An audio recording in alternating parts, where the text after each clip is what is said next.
And as I was going through portfolios, I continued to see these issues pop up time and time again, mistakes that folks were making. What's shaking bacon? I'm Joni Simon, food photographer. Welcome to my studio. A couple weeks back, I put out a call for portfolios because I often get contacted for jobs that I sadly can't take. I am one human and there's a lot of inquiries coming in. I wanted to build a solid referral list of talented photographers. And I gotta say, the response was incredible. I received 234 submissions and I personally reviewed every single one of them because I wanted to know, like, what are the different styles? Where are people located? What are we working with? Who do I want to refer? And I gotta say, wow, there is some incredible talent out there. But it was also interesting, I noticed as I was looking through site after site, kind of from the perspective of a potential client, that there were some common issues that were preventing many of you from showcasing your work most effectively. Today, I am sharing the top portfolio mistakes that I saw and how to fix them. Mistake number one, using your Instagram as your portfolio. And this is a big one. Instagram, I'm sorry to say, folks, is not a portfolio. And while it's great to have social presence and showing off your style, and of course there is kind of a certain expectation that a photographer probably is on Instagram, but it's not really designed to showcase your best professional work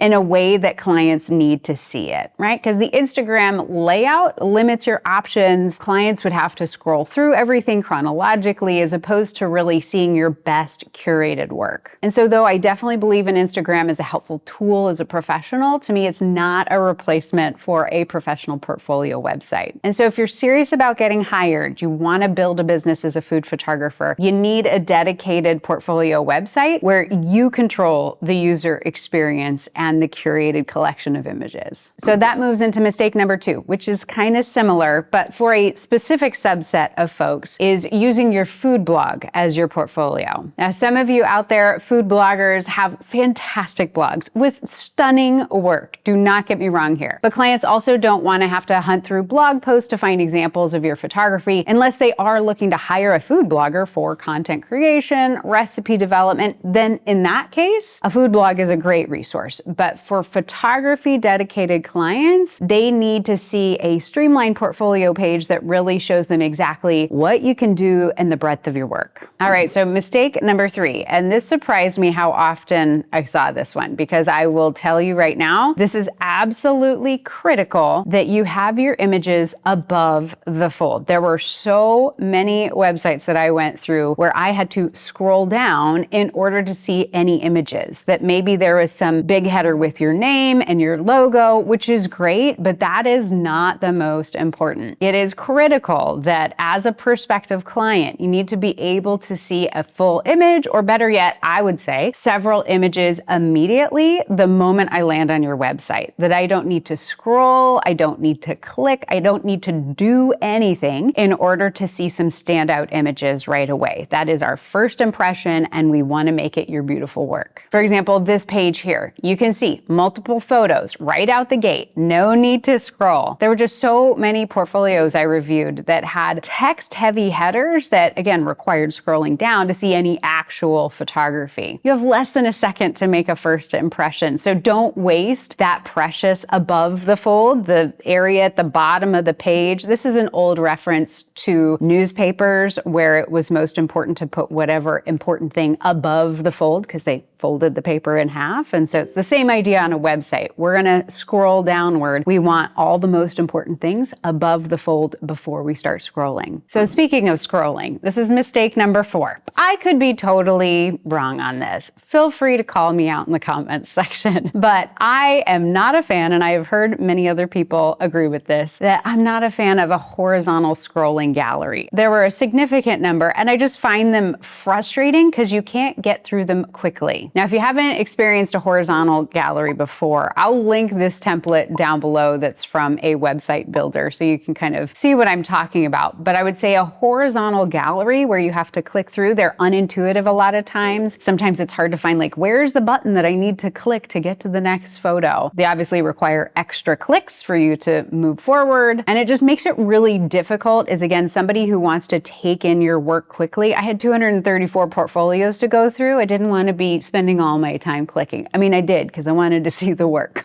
but make it easy. Vertical scrolling like this gallery here Remember, that is the natural way that people browse websites. Make it easy for clients to scroll down the page, get a clear sense of your work quickly. The more friction you create in the experience for them, the less likely they are to see all of your wonderful photos. They're like, I don't got time for this, and they bail. So mistake number 5. I didn't see a ton of this, but there's always a handful. And I go, don't do this, is don't display your prices, especially if they are too low. There was some shockingly low numbers that I'm like, oh, you're not going to be in business much longer. Because first of all, I know those low prices are not going to create a profitable photography business, just knowing from personal experience. But if you are listing food photography prices on your site, especially if they're low, I am admittedly not taking you seriously, even if the work is beautiful. Because there were a handful of cases where I landed on a beautiful site, incredible images, like truly stunning, which then I saw a link for investment, which heads up, that's fine for wedding photographers, family photographers, but not us. Now, if you need help with why that doesn't work for food photographers and you need help with pricing, I do have a free pricing mini course. It's linked down below for you to get started. But when I clicked on the investments and I saw they had listed numbers like $100 per recipe, that is clear evidence to me of someone who isn't confident, is inexperienced, and also is not going to be included in my curated list of referrals. And so the purpose of your portfolio website should be to showcase your quality and your style, not your pricing structure. Pricing conversations belong in private discussions with clients where you can tailor your quote to their specific needs. Food photography pricing is not a one-size-fits-all, so please don't put it on your website. So the mistake number 6, just not quite having enough images. I personally found, and I hear a lot of different opinions on how many images should be in a gallery. I always say it should feel like it's enough to see your work, but that I don't get to the bottom and go,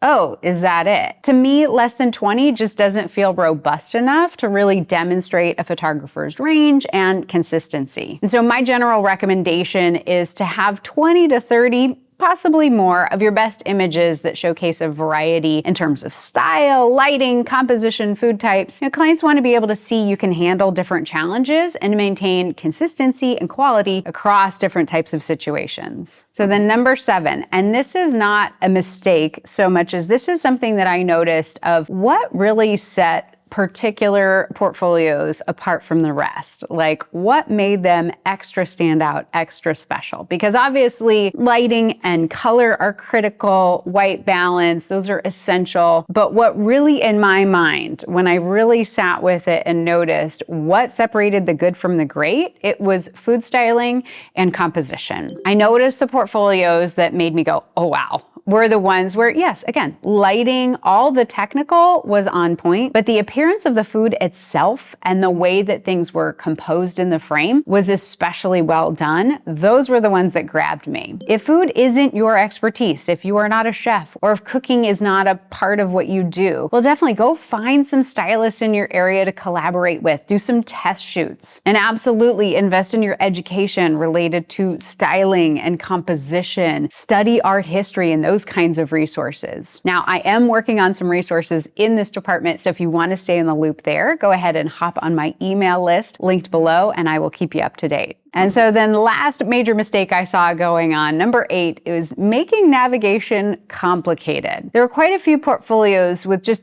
too many galleries, too many clicks required to see the work. I was kind of jumping all over the website, trying to click around to find what it was that I was actually looking for, which was primarily food photos, product photos as well. But every extra click is an opportunity for a potential client to leave your site. I highly recommend, unless there is an express purpose and a reason that you can explain and justify, otherwise keep your navigation simple. Fewer galleries with clear, intuitive organization will always win over complicated structures that require multiple clicks to find what you're looking for. All right, did you find any of that helpful? I would love to know down below, was there something that you're like, oh, I need to go work on this right now?